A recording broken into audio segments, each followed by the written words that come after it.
গাজর অর্পণ করা হয় কেন শিবের মাথায়? হ্যাঁ, ঠিকই শুনেছেন আপনারা। এখানে শিবের মাথায় গাজর এবং ঋতুভিত্তিক শাকসবজি অর্পণ করা হয় শিবের মাথায়। হ্যালো হাই, আমি সুরঞ্জনা, ইন্ডিয়া পিঙ্ক সিটি থেকে। আজকের ভিডিওটা অবশ্যই ইন্টারেস্টিং হতে চলেছে, তাই কেউ স্কিপ করে দেখবেন না, পুরো ভিডিওটা দেখবেন, তাহলেই বুঝতে পারবেন ব্যাপারটা কি, কেন এই গাজর এবং শাকসবজি অর্পণ করা হয় শিবের মাথায়।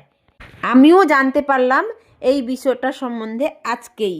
আর আমি জানি আপনারা যারা ওয়েস্ট বেঙ্গল থেকে দেখছেন তারা আজকেই জানতে পারলেন এই বিষয়টা সম্বন্ধে। অবশ্যই ভিডিওর শেষে একটা সুন্দর কমেন্ট রেখে যাবেন।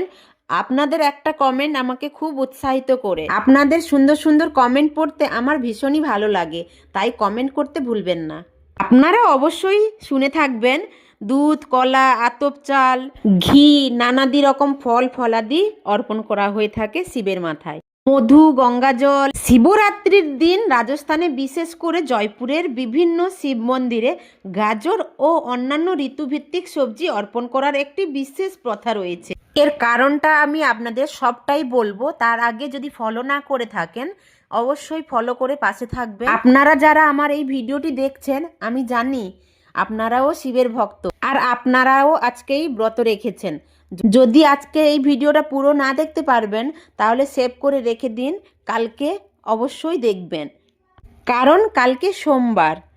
কি ভালো দিনে পড়েছিল না শিবরাত্রি, রবিবার ছিল এবং তার পরের দিন সোমবার। রবিবারে তো অফিস ছুটি, তাই স্বামীরা ঘরে থাকবেন, আর সোমবারেও পুজো করতে পারবো শিবকে।